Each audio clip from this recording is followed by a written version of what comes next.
Good morning, my friends. My name is Lama Jigme. I'm the non-sectarian Buddhist monk, teacher, healer, yogi, and tantrika. I'm the one who combines Buddhist teachings and Taoist teachings, Sutra and Tantra, Mahayana and Theravada. The philosophical with the technical. So let's get down to it. This is the first video in a new series of videos that I'm going to call The Essence of Love and Letting Go, which is arguably the essence of all that Buddha taught. These first several videos will be about the very famous six-syllable mantra that's pronounced Om Mani Padme Hum, and its nickname is the Mani.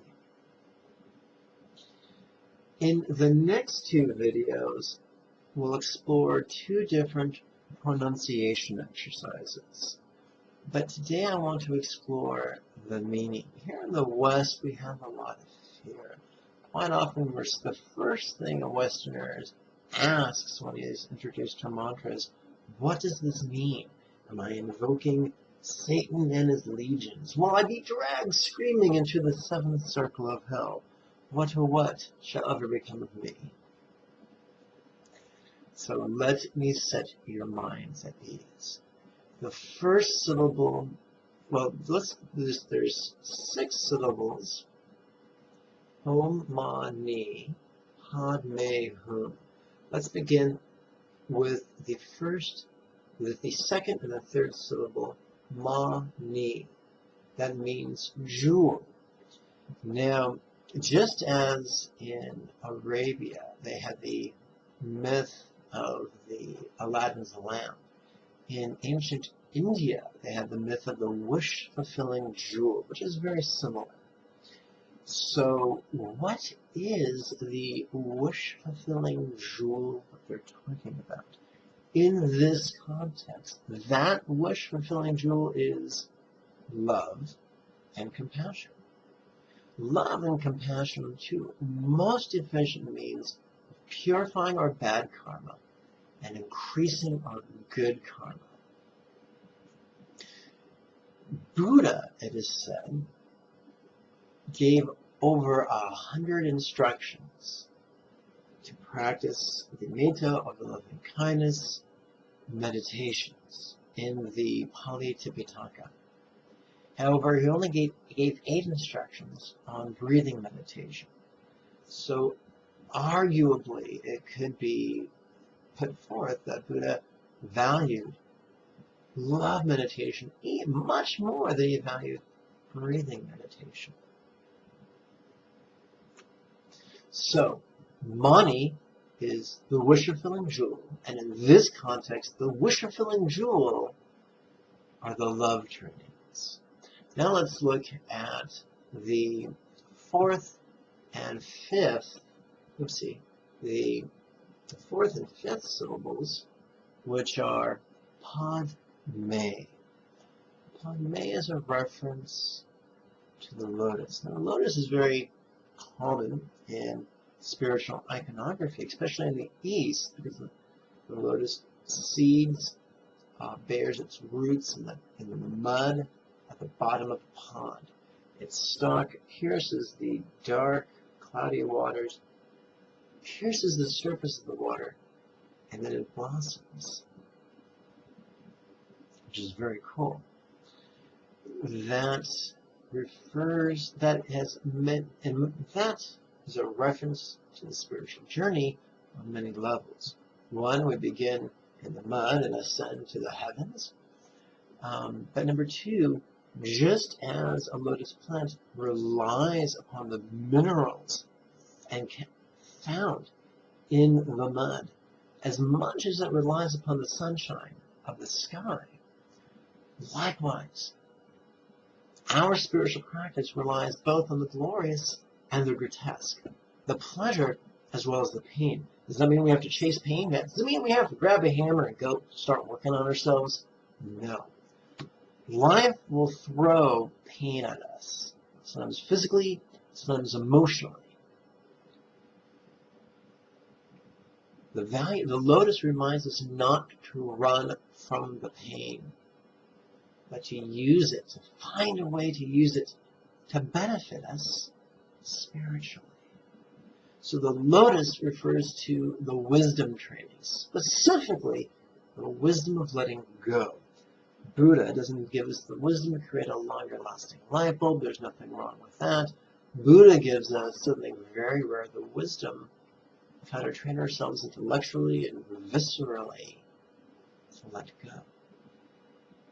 Well, what about looking back at the 6-syllable mantra, Om Mani Padme Hum? What about the first and the last syllables? Well, Om is a syllable of invocation. Remember when you were a kid, on Saturday mornings you'd watch cartoons, and between cartoons there would be commercials, and invariably there would be a commercial for Kool-Aid.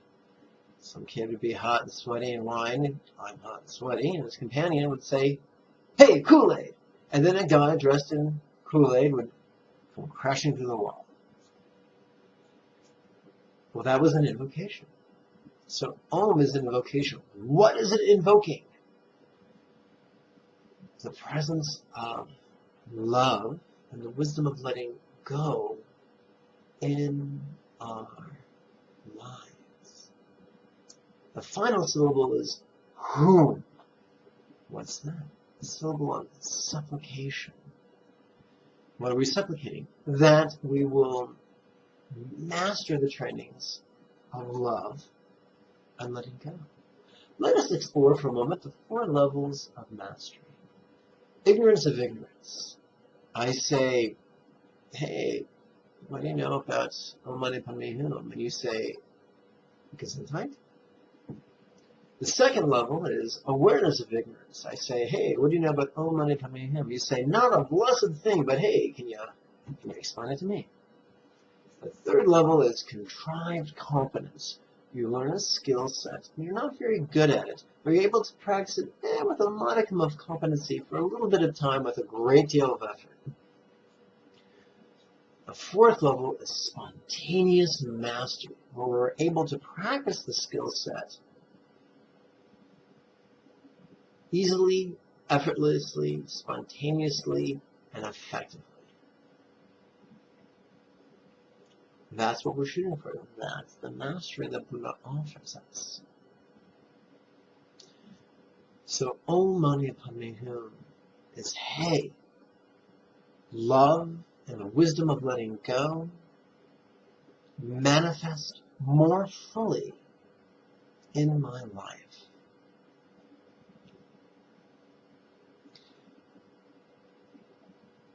Buddhism teaches interdependence. Everything affects everything else, and everything is affected by everything else. Buddhism did not evolve in a vacuum. It evolved in a Hindu country, and Hindu influence affected Buddhism. And so over the years and the decades and the centuries and the millennia, Hindu puja mentality began to creep into Buddhism, where people began treating Buddhas as gods, and they began treating Buddhas as Santa Claus. Oh, Buddha, please give me, a new house and a new job and a new wife, and help me lose 40 pounds. There's a wonderful passage in a Tibetan text that can be translated as, do not turn God into a demon. And that's highly metaphorical. What it means is, do not take something good and turn it into something not good. There are plenty of religions with many gods. Treating the Buddhas as gods is like using $100 Waterford crystal goblet to pound nails. It may work, but it's a horrible waste of an expensive item. The Buddha's greatest asset in our lives is, number one, an example that a man practicing a finite set of teachings can become something much more than a man. Number two, the Buddhas are a source of a set of instructions that are easy and elegant and profound and powerful and transformative and fun if done properly. That is the so we do not recite Om Mani Padme Hum as wish fulfillment. We use it to aid in our training. Now, can it be used for wish fulfillment? Yes, it has. I used it for wish fulfillment for many years. I practiced Buddhism as a form of witchcraft, and it was quite effective for everything but spiritual development. And once I started using it for spiritual development, everything changed. It can be said that the Sutra path would be described, all the teachings of the Sutra path fall under four headings: gratitude, renunciation, love, and letting go. And these four can be reduced to two: love and letting go. If we make the mastery of love and its consequential joy, and letting go and its consequential peace the center of our spiritual practice, the benefit is profoundly. And as a really fun fringe benefit, it will, our corporeal needs and our spiritual needs will be met more efficiently. So don't worry, I'm not, strange old Lama Jigme is not telling you to forsake the meeting of your corporeal needs. I'm just asking you to use a more circuitous path, a more roundabout way of getting there. So, what are the 6 syllables of the Mani Mantra? Om Mani Padme Hum. What are they? They're an invocation. Hey, love and letting go, please manifest more fully in my heart, and in my mind, and in my body, and in my energy, and in my life. I thank you for your time and your kind attention. I would be remiss if I didn't let you know that the next series of live meditation classes begins January 14th. I think it's a Tuesday. So if you live in the greater Los Angeles area, register to attend in person. And if you don't, then register to attend live over Skype. To register live on Skype, in person or on Skype, use the lamajigme.com link below.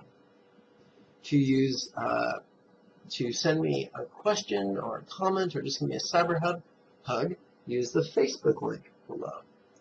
Below you'll also find, if you click the About button, Om Mani Padme Hum spelled out with hyphens for ease of comprehension. May you and yours be healthy and happy.